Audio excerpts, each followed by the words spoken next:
This is a CBC original podcast. You are listening to Alone, a love story, and I'm Michelle Parise. Chapter 16, Sidelines. Vanishing. Revival is sitting across from me. I haven't seen him in over a month, not since the epic night of the salmon and the sex and the swirly excitement of a man cooking in my kitchen. It was a slow fade. He'd text me but could never make plans, and his reasons were vague. But now he wants to explain why he vanished after that amazing night. So here we are, staring across the table from one another in a noisy bar. He has a Manhattan, and I have a sidecar. We drink them pretty quickly. Revival says he thinks about me all the time and still wants to see me, but too much is going on in his life. I nod. He says he bought a house for his son and his son's mother to live in, and that's why he disappeared for the past month. I blink. Are you moving in too? He says he doesn't know. All he knows is he wants to see his son more, he needs to see him more, he doesn't know what else to do. There's a sinking feeling in me, but something else too. Relief? In the month since our last amazing night together, I had time to consider what this thing with Revival was, or wasn't. His disappearing act hurt my feelings at first, but not as much as you'd expect. Not as much as I'd expect. I mean, Revival was my first real dating experience since the bomb, my first brush with normal courtship, movies and dinners, and an incredible sexual chemistry. But beyond that, there actually wasn't much else. We didn't have all that much to talk about. He wasn't the total package. And so, as he explains his complicated situation to me in this bar, I realize I don't need him to be my boyfriend. I just want to see him from time to time, just have him come to my bed and make me feel the way he does. That's it. I tell him so. And that becomes our MO after that. He comes and goes, I never know when, and I never ask questions.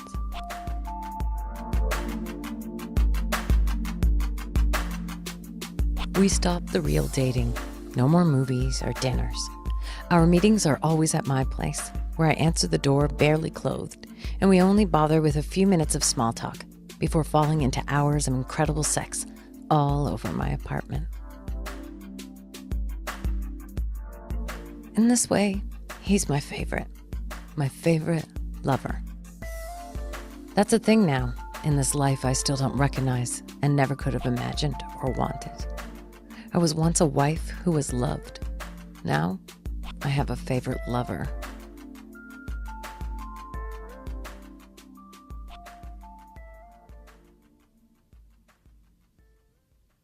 I ask no questions about Revival's situation. The situation with the son and the son's mother and the house and the does he or doesn't he live there. I don't ask him about anything.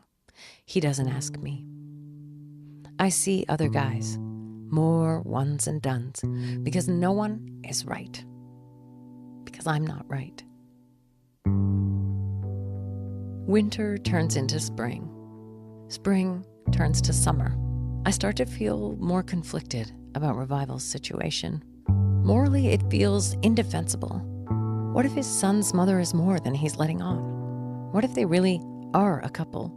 That would make me the mistress, a thing that, aside from being just plain ironic, also makes me hate myself, makes me a hypocrite.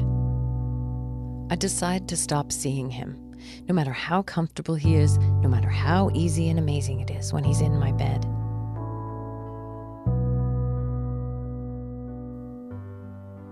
I make a final push to stop the incessant drinking and hooking up with men. I'm actually tired of it. The awkward first meeting and the more often than not awkward first fumbling in the dark. I'm tired of having sex with people I don't know, and in many cases, don't even like that much. Now, I want to find a real boyfriend. So I try and go on real dates with men my own age. Dates where no sex is involved. But finding a real someone isn't as easy as landing a superficial hookup. There's a lot more rejection and disappointment this way, and it's trying. The small talk can be excruciating. The way they don't laugh at my jokes, or the way I don't get theirs. The times I think the date was awesome, but then I never hear from them again. The times they're fun and sweet and nice and into me, but of course, I'm not the least bit attracted to them. All spring, I go on what feels like 100 first dates, and never a second date. They're all just wrong. Here's what I've learned about dating. It feels like an unending audition, and you never fucking get the part. You're always just this close. But I want to get the part. I want someone to wrap their arms around me when I've had a tough day.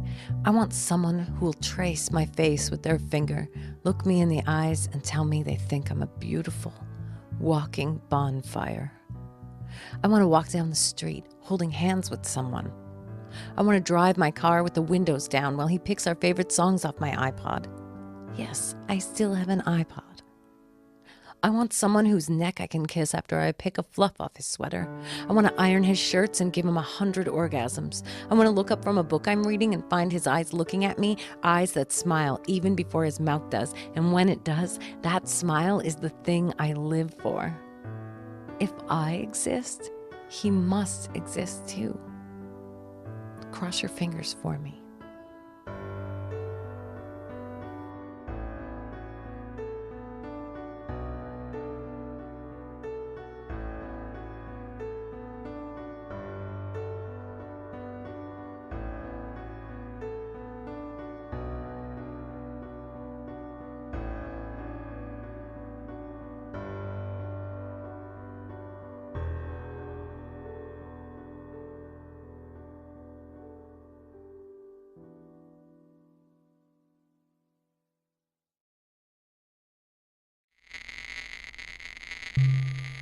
Divorce office.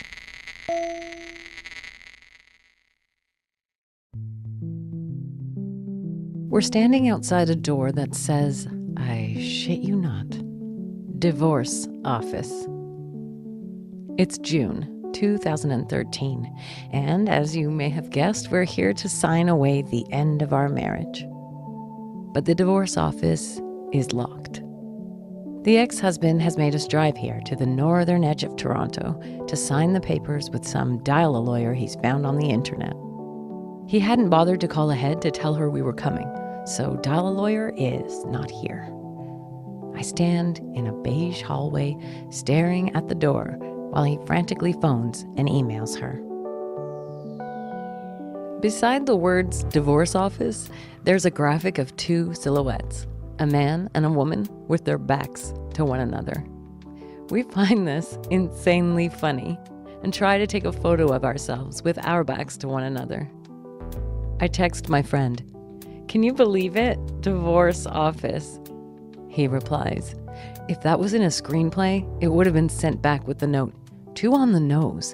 Think of something less obvious." I repeat this to the ex-husband and we laugh. But the levity doesn't last. We start talking about the end of our marriage, and it isn't long before I'm saying, "How can you do this?" Like a broken record. I go outside and stare at the wasteland of the industrial park we're in. Why am I even here at the divorce office? How is any of this real? Dial-a-lawyer finally shows up. We sign the affidavit and a check for $200. The ex-husband is so breezy, making jokes. He checks his phone at least 3 times. We get back into my car, and I burst into tears. He sits in the passenger seat and waits silently for me to stop. Then I drive us back downtown so we can both go to work.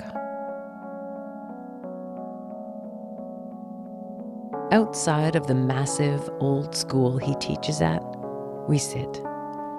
I stare at the building where they both worked and wonder if they'd ever had sex in there somewhere, in some long-forgotten hallway or in one of the offices on the 4th floor. This is how I think. This is how I get. Okay, please get out of my car now. And he replies, no, you're upset. I wasn't there for you before when you needed me, and I'm going to be here for you now. I'm not going to desert you anymore. I want to help you. My grip on the steering wheel would win me an Ironman contest. I say, honestly, what would help is if you just got out of the car. He sits there. More silence. And then he makes a little joke, and I laugh. We hug. You're so stupid but cute. My hand in his hair. Then he says, oh, I meant to ask you, do you want to have any more kids? Just like that, as if he's asking me if I want to go get some pizza. I don't think so. But even if I did, what's it to you? Well, I meant, do you want to have any more kids with me? My head literally explodes. Yours did too just now hearing that, didn't it? Do I want to have another baby? With him? Are you fucking serious? Because really, is he fucking serious? Why would I do that? We just signed our divorce an hour ago. He is really fucking serious. He says, it's just I'm thinking of getting a vasectomy, but before I do, I just want to be sure with you because you're the only person I'd want to have a baby with. So if you did, he wants to kill me. He won't stop until he kills me. He can't help himself. It's like he can't help himself. I cry and cry. That's all I am to you. A baby-making machine? No. No. This date will kill me. How far will he push me? I suddenly feel profoundly sad for whatever poor woman will come after me. I say, why would you get a vasectomy anyway? You're only 40. What if you fall in love again and that woman's never had a baby and she wants a baby and can't have a baby because you're a stupid idiot who got a vasectomy when he was single and only 40? Why do you care about a fictional woman? Because I'm nice. And he tries to touch my face, but I flick his hand away. Because first of all, I feel sorry for her for having fallen in love with you. But second of all, I feel sorry she won't be able to have a baby because you're an idiot. She's not even real. It looks like he's kind of enjoying this, but I've completely lost my mind. Get out of my car! Not till you're okay. I laugh. I laugh and laugh and continue to grip the steering wheel with the strength of 10 men. I'm not okay. I will not be okay. I was okay, and you destroyed me, and now I am not okay. He sits there. I sit there. I want to close my eyes and sleep and not wake up until summer. I want to know what I have done to deserve this. We stare at the teenagers, jaywalking back and forth from the school to the pizza place. My breathing and heart rate start to return to normal, and he finally assesses I'm fine enough for him to get out of the car. From the street, he flashes me a peace sign. I flash him one back. But when he turns around, I flip him the bird. Fuck you, a baby. And then I realize, this is it. The divorce. This is it. Every decision is mine from now on. He's made all of the biggest decisions in my life for 13 years, including this divorce. But it's signed, so this is it. I feel lighter. I drive straight home instead of going to work. I crawl into bed and sleep for 4 hours straight. And when I wake up, I feel a strange calm. I'm okay. He didn't destroy me. I'm okay. I'm okay. He didn't destroy me. Destroy me. He didn't okay. Destroy me. He didn't destroy me.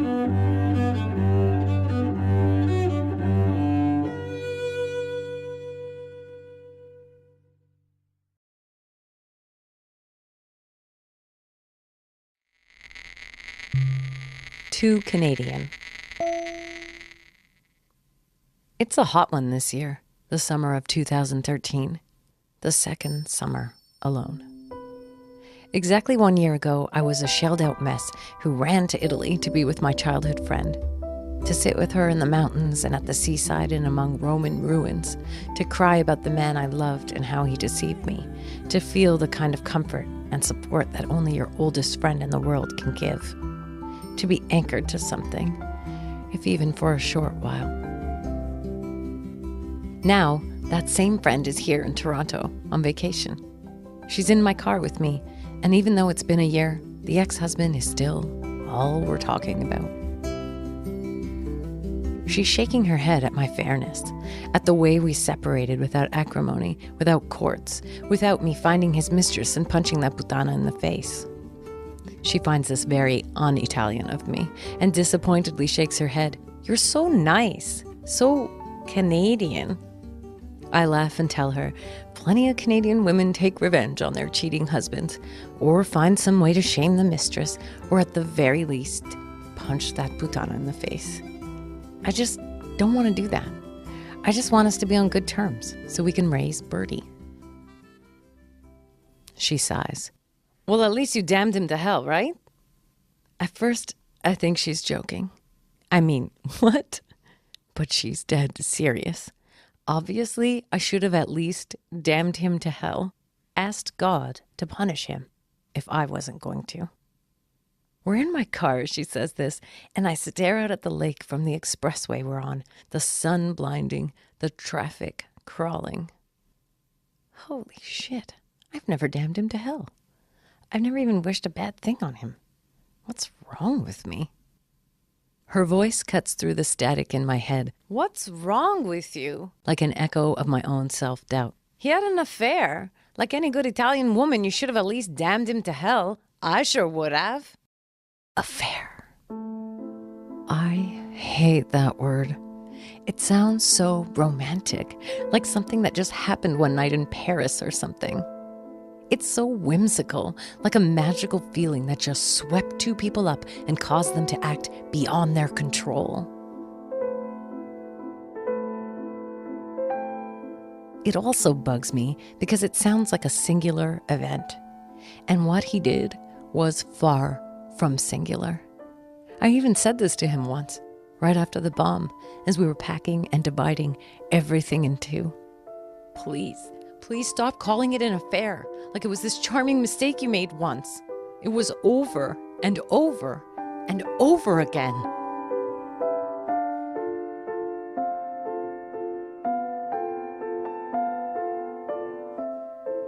In the car with my Italian friend, I think about wishing him ill. But I just don't. I hate him. I do. But not him, the person. I hate what he did. I hate that I was an afterthought.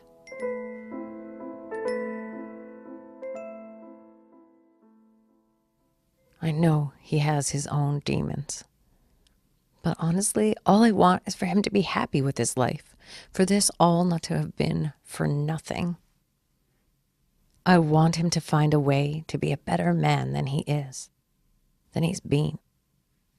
I guess I am too Canadian. I guess I don't know how to damn him to hell. Instead, it becomes a prayer.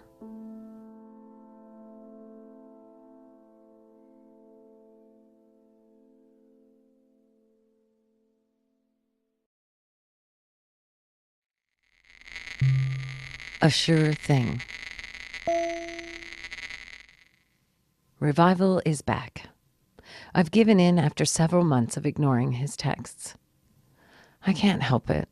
I need that thing he has, that way about him that's just right, even when the rest of the situation is wrong.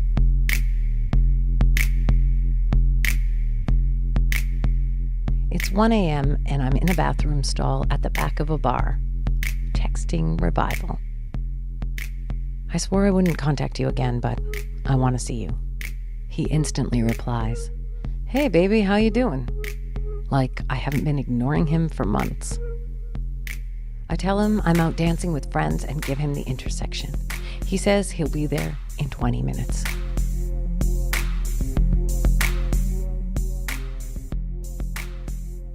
Revival pulls up in a fancy-looking SUV, and I get in. Damn, will you look at you in that dress? Hot fire rushes through me. I just spent all night dancing in that dress to excellent and sexy music, but not one guy danced with me or talked to me or even looked at me as far as I could tell. As we pull away, Revival puts his hand on my hand. Baby, I have missed you.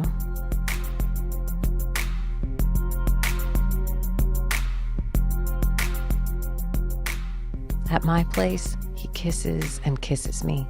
Says, "I've missed you, damn, I've missed you." Over and over again. I can't hear it enough. I let it fill all of the empty space inside me, those spare rooms. Revival is looking at me, right into my eyes. His skin is so soft and warm. I brush the sweat from his forehead, kiss his eyelids, his gorgeous mouth. I nestle my head in his chest. You have to come back again soon. I know he won't. He doesn't. It's a few weeks later. He's supposed to be here at 6:30, but at 6:20, I get that familiar sink in my stomach at the sound of the text notification. Maybe he isn't canceling. Maybe he's downstairs and the intercom isn't working. But that, of course, is wishful thinking. Something's come up with his son. He's at his sister's. He doesn't know what time he'll be able to get out of there.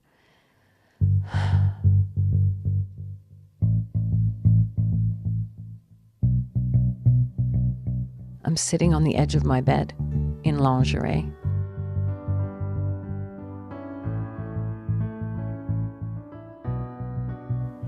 I head to the fridge and stand in the open door, staring blankly. God, I better go shopping tomorrow before Birdie gets here. There's nothing for a kid to eat. There's nothing for anyone to eat. I forage a bit, then scarf down 2 pieces of salami, just plain like that, at the kitchen counter, still in this goddamn getup like a fool.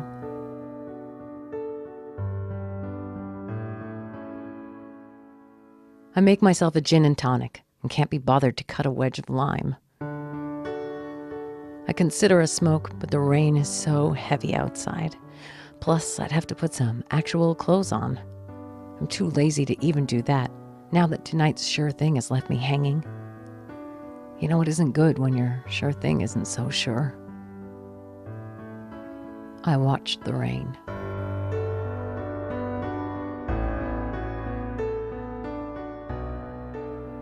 I think about how once I was part of love, and now I'm apart from it, standing on the sidelines in wasted, sexy underwear.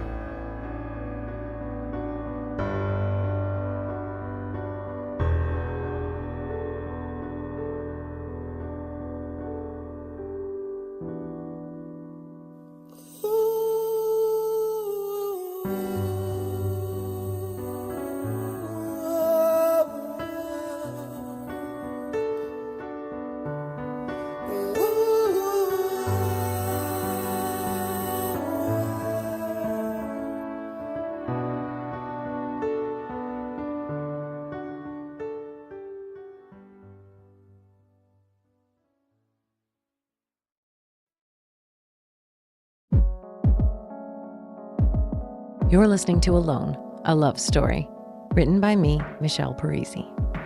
It's a CBC original podcast. The story editor is Veronica Simmons.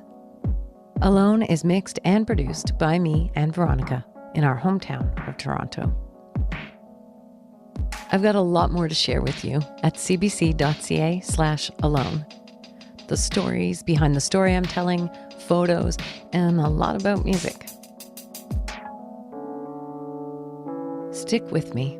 I want to tell you what lonely feels like.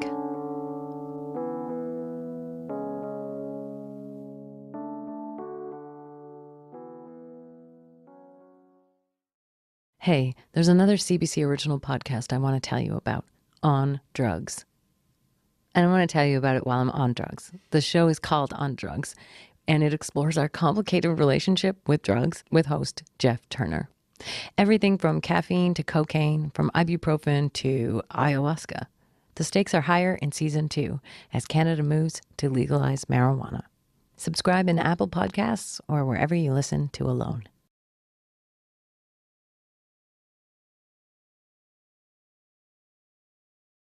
For more CBC original podcasts, go to cbc.ca/original podcasts.